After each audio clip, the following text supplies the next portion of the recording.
Hindu Aikyavedi working president Valsan തില്ലങ്കേരിക്കെതിരായ കള്ളപ്രചാരണങ്ങൾക്ക് പിന്നിൽ ദേശീയതയ്ക്കും ദേശീയ പ്രസ്ഥാനങ്ങൾക്കും ഹിന്ദു സമാജത്തിനും എതിരായ നീക്കമാണെന്ന് Sabarimala Karmasamithi general convener SJR Kumar. വസ്തുതാവിരുദ്ധ പരാമർശങ്ങളാണ് മീഡിയ വൺ ചാനൽ നടത്തുന്നത്. എല്ലാ പ്രതികളും CPMകാരായ കേസാണ് വത്സൻ തില്ലങ്കേരിക്കെതിരെ ആരോപിക്കുന്നത്. റേറ്റിംഗ് വർദ്ധിപ്പിക്കാനോ ആരിൽ നിന്നെങ്കിലും പണം കൈപ്പറ്റിയിട്ടോ ആണ് ഇത്തരം നീക്കങ്ങളെന്ന് സംശയിക്കണം.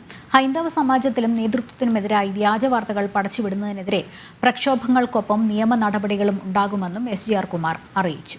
മീഡിയ വൺ ചാനലിനെ കുറിച്ച് എനിക്ക് തോന്നുന്നു കേരള സമൂഹം വളരെ വ്യക്തമായ ധാരണ വെക്കുന്നവരാണ്.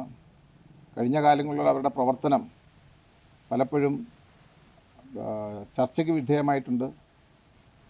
നമ്മുടെ ദേശീയതയ്ക്ക് എതിരായിട്ടും ദേശീയ പ്രസ്ഥാനങ്ങൾക്കെതിരായിട്ടും പ്രത്യേകിച്ച് ഹിന്ദുക്കൾക്കെതിരായിട്ടും ക്ഷേത്രാരാധനയ്ക്കെതിരായിട്ടും ഒക്കെ ഉള്ളൊരു അങ്ങനെ ഒരു സ്റ്റാൻഡാണ് പൊതുവെ മീഡിയ വൺ എടുത്തു പോരുന്നതെന്ന് നമുക്കൊക്കെ അറിയാം. പക്ഷേ ഇതെല്ലാം അതിലൊക്കെ ഒരുപടി കടന്ന് കേരളത്തിലെ ഹിന്ദു സമാജം ഏറ്റവും ആരാധ്യനെന്ന് കരുതപ്പെടുന്നവരിൽ ഒരാളായ ശ്രീ വത്സൻ തില്ലങ്കേരിയെക്കുറിച്ച് അദ്ദേഹം ഒരു കൊലക്കേസിൽ പ്രതിയാണെന്നും മറ്റുമുള്ള തെറ്റിദ്ധാരണജനകമായ പല കാര്യങ്ങളാണ് അവരുടെ ചർച്ച ചെയ്തത്.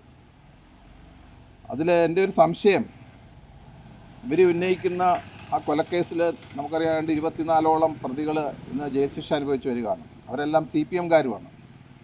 ആ കേസിൽ പ്രതിയെന്ന് ആരോപിക്കുന്നതുകൊണ്ട് ഈ കേസ് CPMകാരാണ് ചെയ്തതെന്നും അല്ലെങ്കിൽ CPMകാർ പൊതുവെ ഇത്തരത്തിൽ മുസ്ലിങ്ങളെ വധിക്കുന്നവരാണെന്നും ഒക്കെ വരുത്തി തീർക്കാനുള്ള ശ്രമത്തിൻ്റെ ഭാഗമാണോ എന്നും സംശയിക്കേണ്ടതായിട്ടുണ്ട്. അത്തരത്തിലാണ് അവർ ആ വാർത്ത ചമച്ച് വിട്ടത്. പക്ഷേ എന്നിരുന്നാലും അവരുടെ ഉദ്ദേശം എന്തു തന്നെ ആയിക്കോട്ടെ, ഇതൊരിക്കലും അനുവദനീയമല്ല.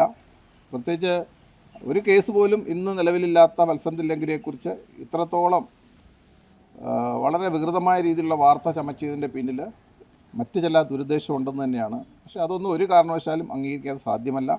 ഒരു കാരണവശാലും കേരളത്തിലെ ഹിന്ദു സമാജത്തിനെതിരെയോ ഹൈന്ദവ നേതാക്കൾക്കെതിരെയോ സംഘപ്രസ്ഥാനത്തിനെതിരെയോ ഇല്ലാത്ത വാർത്ത ചമയ്ക്കുന്ന ഏതൊരു പ്രസ്ഥാനമായാലും ശരി, അവർ അതിനെ അനുവദിക്കില്ല എന്ന് ഞാൻ വ്യക്തമാക്കാൻ പറയുകയാണ്. കാരണം ഏത് വിധത്തിലുള്ള നടപടിയും, നിയമ നടപടിയെങ്കിൽ നിയമ നടപടി, സമരം പ്രക്ഷോഭമെങ്കിൽ ഇതെല്ലാം നമ്മൾ സ്വീകരിക്കും.